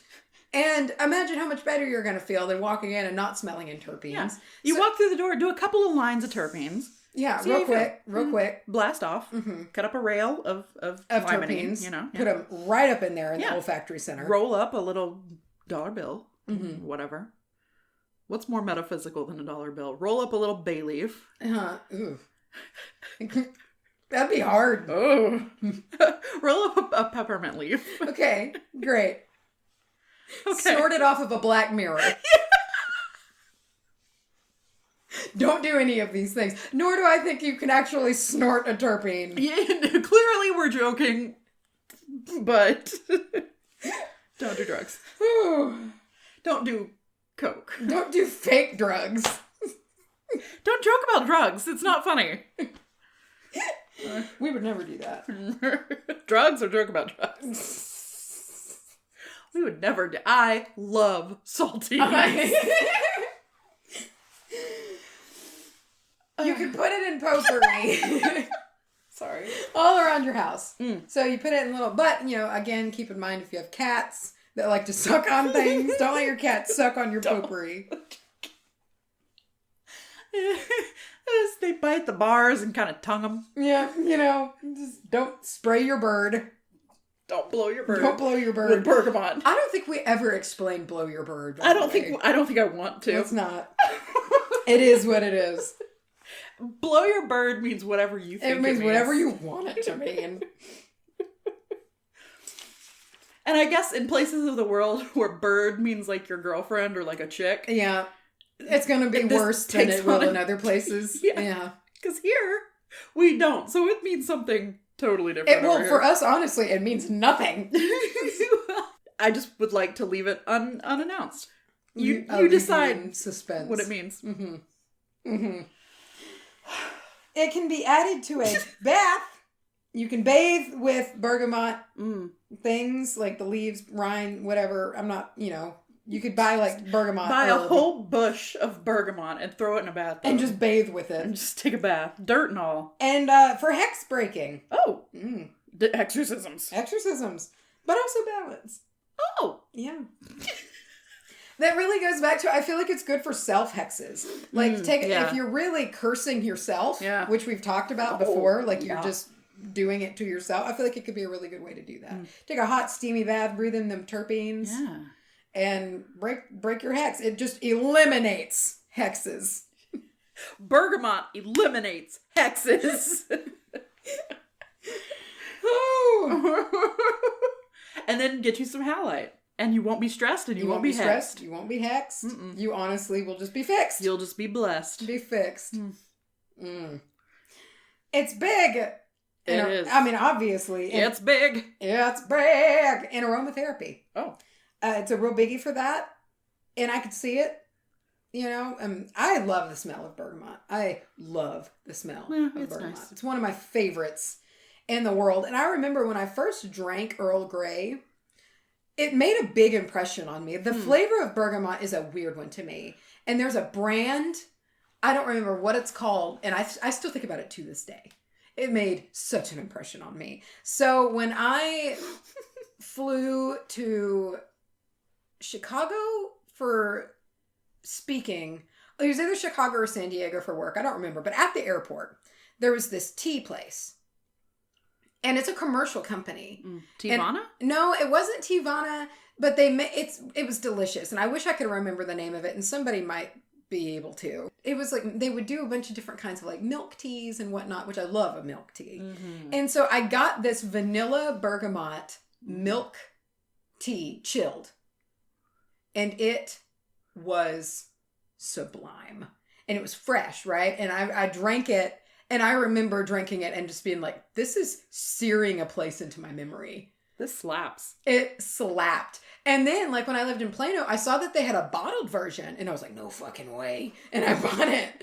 And it wasn't as good as, it was still good. Like, don't get me wrong. It wasn't as good as the It wasn't fresh from, like, the counter. I thought you were going to say fresh from, like, the cow. It was not fresh from the cow. I'm not for that. I wish I could remember the name. Somebody might be able to. You know what? I'm gonna look it up because it's gonna drive me. I'm just not aware of that many, I guess, tea places. Like, here it is. Oh yeah, so it was Argo Tea was the name, and it was their tea Pacinos, and it was Earl Grey and vanilla cream, and it was wonderful. Is it still in existence? I don't know, because you're gonna be at the airport soon, so. You know, if there is one of those at the airport, I'm going to die. It was delicious. And so, I mean, anytime bergamot comes into, and I love like a fresh bergamot tea with some cream, like a good, like warm, heavy cream. It's just one of my favorite things. Go out to your front yard, cut off a piece of lemongrass and stick it in there and microwave it. Microwave tea. Sweet tea, I might add. So,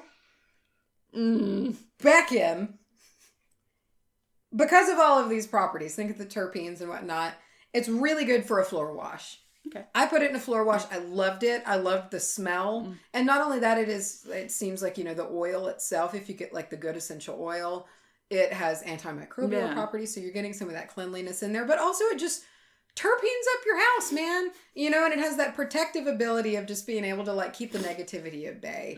And I don't think I'm not going to, like, it's going to always be in a floor wash for me from moving forward. I really love it. Why are you looking at me like because that? All I can think is terpene for what? Terpene for what? Here are some other names for bergamot. Are they good? A couple of, one of them is, I think. Save for last. It is last. Orange mint. Okay. Bee balm. Oh, it's cute. Horse mint. Okay. Monardo. That's all I'll call it from now on. I know my face just squished up. So small. Sorry. Magato? Monardo. Mr. Magatu. Deities. Osiris. Oh! Nephthys. And Sobek. Okay. And I saw that the zodiacs that it's most tied to are Gemini. Gemini's again. Yours was a Gemini thing, right? This is a Gemini episode. And Libra. The Earth is a Libra. I'm done now. I'm going now. I have things to do. What's satisfying? How that plopped on the ground. Bergamot. I won't say bergamot. For most like Americans, it's bergamot, but I didn't listen to like if it's like different ways. Bergamot. I don't know. You know what I'm saying. Comes out real Texas. Bergamot. Mott. I can't get that straight. It doesn't feel right to my mouth. And who was it? I remember reading a book and there was a character. Was it Edward Cullen who hates bergamot? I read a book and like the dude in the story is offered tea at one point and they're like, no, I hate bergamot. Maybe it was City of Bones. I don't remember. It was one of those teen young adult books. Edward Cullen. Sorry. I know we talk about Twilight regularly, but it's been a very long time. It's been since I've thought about Edward Cullen. That's probably normal. Almost any time I am thinking about Edward Cullen, it's about that part in the book where she wants to fuck so bad. And he's like, no, I would destroy you. It's so painful. And then he like, do you remember the part where he like rips the iron rose off the bed and crushes it in his hand, which is still very symbolic of like, I'm gonna ruin your virginity, crushing a flower bullshit. Do you remember how anytime she would kiss him, she'd freak out and like try to tear, she would like try to tear it and she couldn't handle it? She want to fuck him so much. I can't remember what book, if anyone knows what I'm talking about, but I remember like they're offered a tea and they're like Earl Grey and they're like, no, I hate bergamot. And then the female is like, how do they know what bergamot is? But I don't remember anything else. I don't know what book that was. I don't know anything about it. For some reason that made me think of that movie Freaky Friday, the remake. With old Lindsay Lohan. Oh, old Lindsay Lohan. With old and Jamie Lindsay Lee Curtis. And young Jamie Lee. When she's talking to that guy that she's all interested in, and they're like showing how they're getting along. This is before she's her mother, right? Mm-hmm. She's walking out and they're talking about bands because she's such a punk rocker. She's like a punk rock. And all I remember from that movie is when they were comparing bands that they liked, which is just a very... It's cringy because it's familiar. Oh, God, yeah. We've been there. He said something about like, how do you feel about the White Stripes? And she goes, I hate the White Stripes. And he goes, I know, it's like, get a drummer or get a bassist or something like, get a bassist. I find that offensive. I know.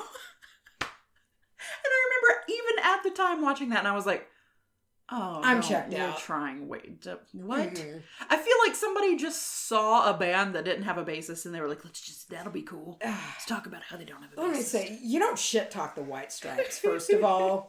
Some things you just don't do. You cannot like the White Stripes. That's fine. But don't shit talk the White Stripes. Lindsay Lohan. Writers of Freaky Friday circa 2007. Whatever.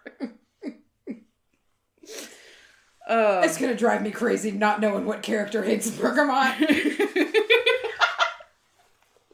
I'm going to Google it. I want to say it was Jace. Edward Cullen? I think it was Jace from, which I never finished that series, from, I don't remember the name of that series. City of Bones was the first one, I think.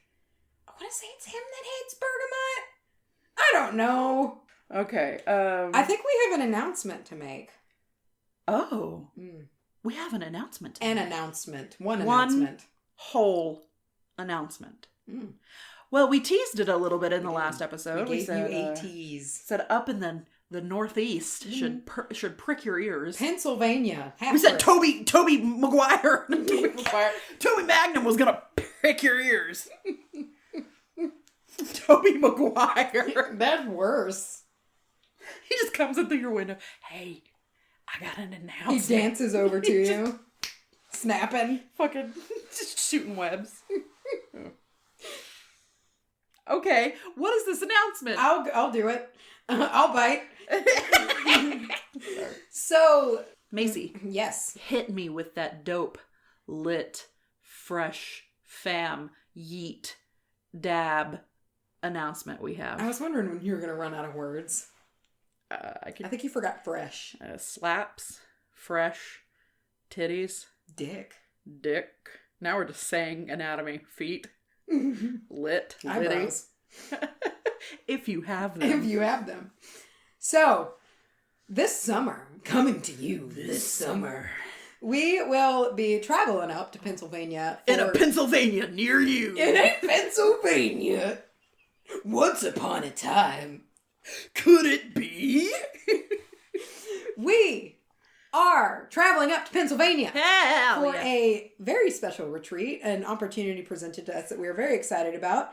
And it is called Anahata's Purpose. Anahata's Purpose. Yes. And basically... Yes. And so this takes place July 23rd through the 26th this summer. And basically it's 4 days in the Pennsylvania woods on this 50-acre property. Oh, yeah. And it's just classes, and it's on an old summer camp. So there's like cabins and you can tent and things like that. And basically it's a 4-day retreat up in the Pennsylvania woods where everybody can come together. And the theme this year is like your root, which I am pumped for. Yeah. It's like rooted as we grow is like the tagline that's on everything. So there's going to be, and she's told us some shit that's going to be there, you guys. There's lots of yoga classes, tarot classes, crystal wrapping classes. That was the first one that I came across. And as she said, there are some of the classes listed on the website that we'll give you, but there's more coming. Yes. You know? But one of the first ones that I saw was the coffee and crystal wrapping. And it's like the first class of the day. And schedules may change, so don't hold me to this. But as I saw it, as it was like a theorized schedule, was coffee and crystal wrapping early in the morning. I'm so for it. And just kind of, you wake up and you just go have a cup of coffee, make some crystals. And that's the thing. And what's beautiful about this retreat and that I'm very excited about. So there's classes going on all day long, and they're kind of in a way to where if you miss one, you could catch it again later. And you can pick your own classes. Nothing's mandatory. If you don't want to take a class and you want to go swim in the spring-fed pool all day, you can. Oh, yeah. You can do whatever you want. That's where I'm going to be it's for 50 a lot acres. of time. And so at nighttime, there's a big, like, music's big. And so there's music at night. We will be doing a live show one of the nights. Oh, yeah. We'll be there. And so that's the thing. We are attending this, and we are very excited to announce that basically when this episode drops on Wednesday, tickets are for sale. You'll be able to go to the website and check out what, all the shit. There's a lot. It's a really, really good website. I was looking at it and I was like, this is cool. Again, want to point out that not all of the times and everything are finalized yet, because this occurs again in July. And basically, I mean, we'll be there from the 23rd to the 26th. We'd love to get to know you. We'd love for everybody to come out. I have a little bit of cool information for people who are kind of wondering where this place is. So it's Camp Oak Hill in Nottingham, Pennsylvania. And here's about how far it is from a bunch of big cities in that area. And I looked at our data, and we have a lot of listeners in these areas. I know that we do up in, the Northeast area is heavy for us. So Philly is only an hour and 21 minutes away. New York City, 2 hours and 45 minutes. Annapolis, 1 hour and 30 minutes. DC, 2 hours. Baltimore, an hour and 10 minutes. Richmond, Virginia, 3 hours and 30 minutes. Lancaster, PA, 40 minutes. Harrisburg, PA, 1 hour, 25 minutes. Pittsburgh, 4 hours. So it's kind of in the middle of a lot of big cities. So if you want to come out, check out the website. Again, tickets are on sale. There's different packages that you can do depending on how many days you want to go. But we'd love to see you. We're going to be there getting our fucking spiritual asses on. Yeah. And I'm ready. Rolling around in mud. Oh my God. And I'll be there. And a spring. I'm serious. When I'm not in a class, I'll be in the water. Me too. Or just out in the woods. Yeah, I'd see. And that's what I'm because this to me sounds like, and this isn't like a tagline or anything. This is just my own, what I'm pulling when I'm kind of getting the vibe, is like an adult witchy summer camp. That's how I feel about it. Yeah. Yeah, I feel the same way. Yeah. And it's a really no pressure yeah. type of environment, you know, you can go wander around and do whatever you want, and I'm ready. I mean, regardless, even I guess if you could just come to be with witches in the area, to like camp out and hang out and have a good time. And maybe meet people. You'll learn. You'll meet all kinds of people that are like, maybe they live 20 minutes from you and you never knew it. And I heavily suggest the classes. Oh, because I think I'm going to do so much yoga, dude.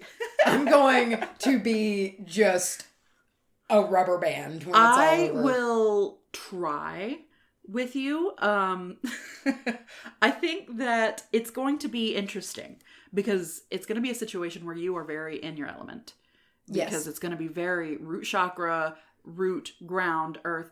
And it's going to be hard for me. So I feel like for you, this is like revelry. And for me, this might be like... It's practice. So what we've talked about doing is that, and I think this could be a 3-part series pretty much. But Charlye, we will be taking our recording. I mean, of course, we're doing a live show, so we're going to have our recording equipment. And I would love for us periodically throughout the trip to pop down at the mics. And we've talked about interviewing people, interviewing the head of this, and also like other people putting on the classes. Yeah. And putting together a comprehensive look as to what it's like to go to something like this. This kind of falls in our experiment series. Yeah. And I love that we have the 2 different perspectives of me being in my element and you not. And kind of like how that works. You know, if like maybe something like this is going on in your area and you don't usually work with that, what's it going to be like? And I actually also talking about sitting down, and we're going to try to talk to people who are open to talk to us about maybe they're teaching the class, you know, and we're going to talk to them. I would also really love to get maybe some listeners who it's their first time to something like this. Yeah, that's what I would love, that perspective. So if you guys do, let us know if you're going to this. Let us know if you're going to be there. Please send us an email, wbahpodcast@gmail.com. So if you use the code WITCHBITCHRETREAT, you get, so this applies to passes to where you decide to camp. So if you're doing camping passes, overnight stays, you get $10 off your ticket. Nice. So give it a look. Give it a look-see. Camp with us. Yeah, come hang out with us, man. Come camp with us. For 4 days.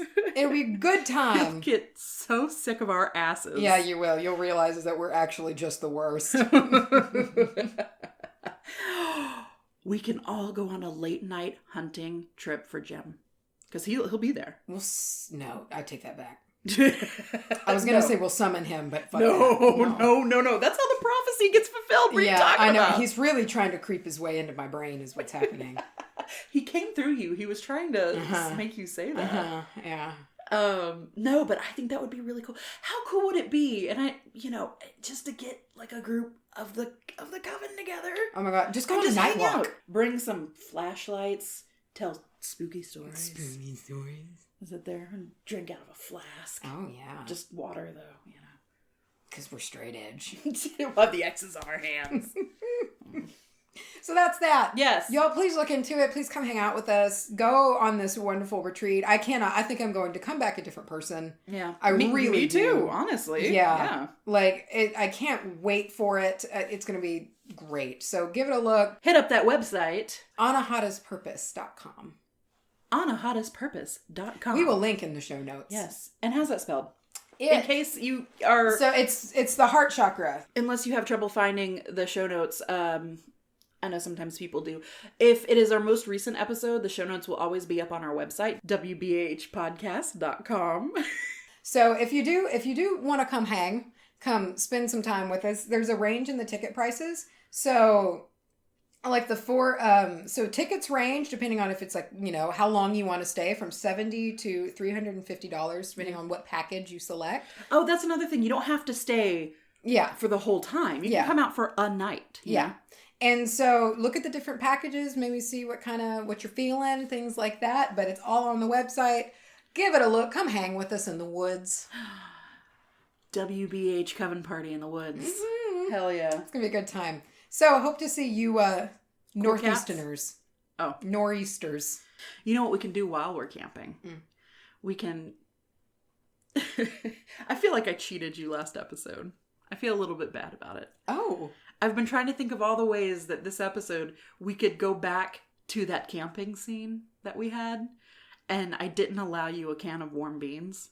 You didn't. I'm sorry. That'd be cool. And then I was a litter bug. And then you choked a donkey. What was it? Oh, that's something else I wanted to say. There was such a good response. I love the reception on the littering thing.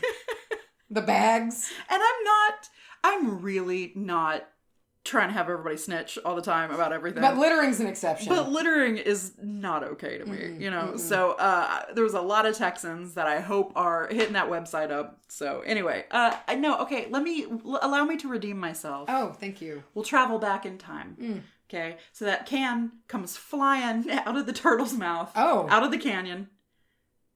Did I say the canyon comes flying out of the canyon? No, you said the can comes out of the turtle's mouth. Yeah, because that's where it ended up. Oh, okay. The can comes out, it flies out of the canyon all the way across and lands back in your hand before you threw it over your shoulder. Wow. So we've taken that back. Wow. Okay, all right? We're going to go even further back to before you swallow the whole thing. Practically just put them by the fire and warm them up? Yeah. Okay. That's it. We're going back to the time where you chose not to make that 5-minute decision. Uh-huh. And we're going to make it now. Okay, great. So you put your can of beans on. You mean footage? Yes. I don't know why this keeps happening. You know what we should start doing is have you seen those videos with censorship where censorship doesn't need to be? Yes. We need to do that, but with beans. We just bleep out beans. Anytime we say, that's what we should do this episode. Mm-hmm. And anytime we've said beans, just bleep it out. Just go back all the way. Oh, by the way, I sent a private note on Elfster, but I just want to say that when we did our Yule exchange, the person who sent me my Yule gift First of all, it was awesome. And I know I did send a note, but I didn't say anything about it on podcast. So first of all, there was like a Krampus workbook, which is... I love Krampus so much. I meant to tell you, we got a Christmas card from some listeners, and it was a picture of them with Krampus. Oh, fuck. It was great, yeah. I want to see it. Yeah. And it was also, what else was it? Oh, and it was also the Appalachian Backwoods Witchcraft book. I want to get that book. I'm enjoying it thus far. But they also sent like a 24 can pack of beans. What a blessing. I know. It was so funny. Because I picked it up from your house. And I remember it being heavy. Yeah, you were like, this is heavy. And I got home and I was kind of shaking it. I was like, it feels solid. I don't know what's in here. And I opened up and I'm just greeted with this pallet of beans. Beans. And I never ever had the right time to bring that up, but I feel like it's very appropriate now because, again, I don't know where you guys are getting all this bean information. Mm-hmm. Today's review comes from Lorelei Wild. That's pretty. I am never listening to you guys at bedtime again. Fair. I have laughed out loud for an hour and a half while listening to the Bells and Time episode.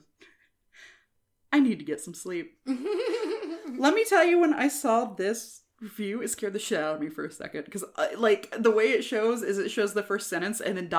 if you want to see more. And it was just the next one up, on the thing. And it was like, I am never listening to you guys, ... And it was like, oh no. Here it is. But it was 5 stars. We've been waiting on this day. If you're interested in picking up some hot WBAH merch. Swag. Some hot, sweaty swag. Comes to you pre-soaked. Hand delivered by Jim. Yeah. There it is. Yeasty growths. It's an entire ecosystem. It is. He's a life bringer. Where can you pick up some of that sweet merch? You got a couple options. You can go to our website and click the link that says go to our store. I recommend that. It's easier. wbahpodcast.com. Yeah, or you can go to Teespring and search the Witch Bitch Amateur Hour. And Absolutely. We're there. You can advertise with us if you want. Yeah, if you want. If you want to. No pressure, man. You can do that at advertisecast.com/WBAH podcast, I think. Or is it the Witch Bitch Amateur Hour? I think it's the Witch Bitch Amateur. Advertisecast.com/the Witch Bitch Amateur Hour. We have an email address. It's wbahpodcast@gmail.com. Next up is Instagram, and I feel like we've already given Jim an entire backstory. This episode. Really, we've fleshed out a lot of things. Nice play on words there. Fleshed out. Yeah. Gross. He's very out of flesh. He's trying. He's trying. But he will hand deliver you the occasional picture. Because he's got one. He will chili finger you.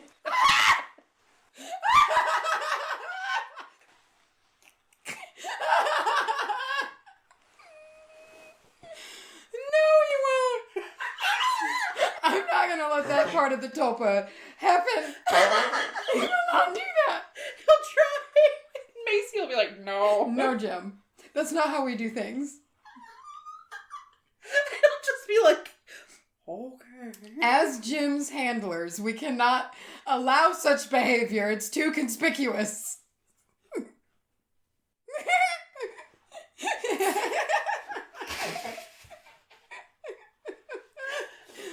Gross.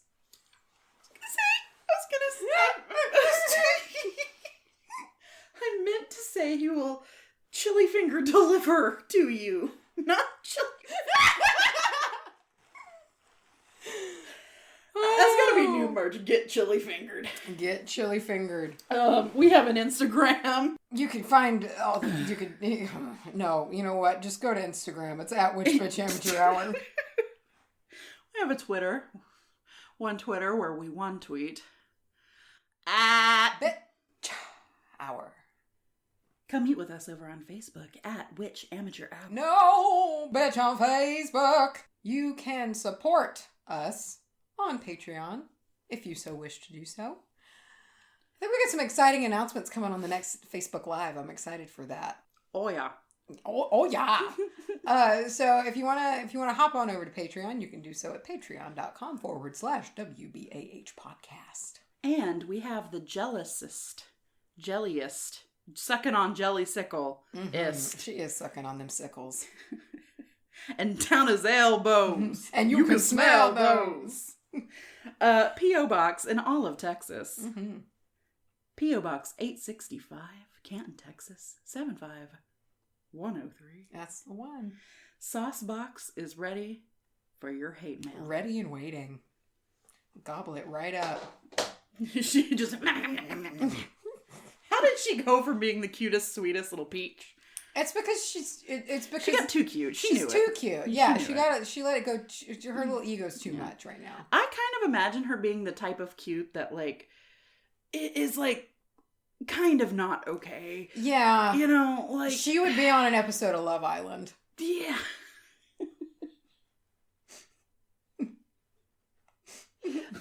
like she's a dance mom. Yeah.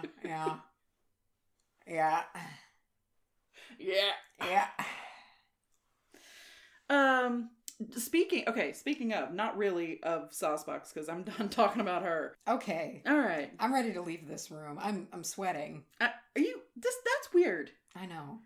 It's because I had alcohol last night. You're sweating it out? I always Is it coming out like butter? No. And thank goodness for that. It's not jiggling out of your pores like Jell-O. No, it's not. That's also impressive.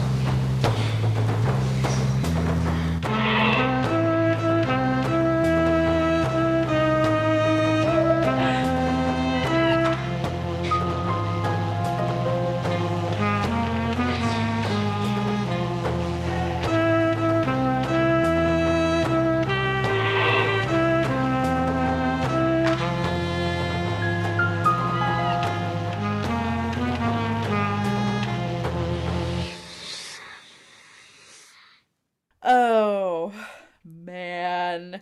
Time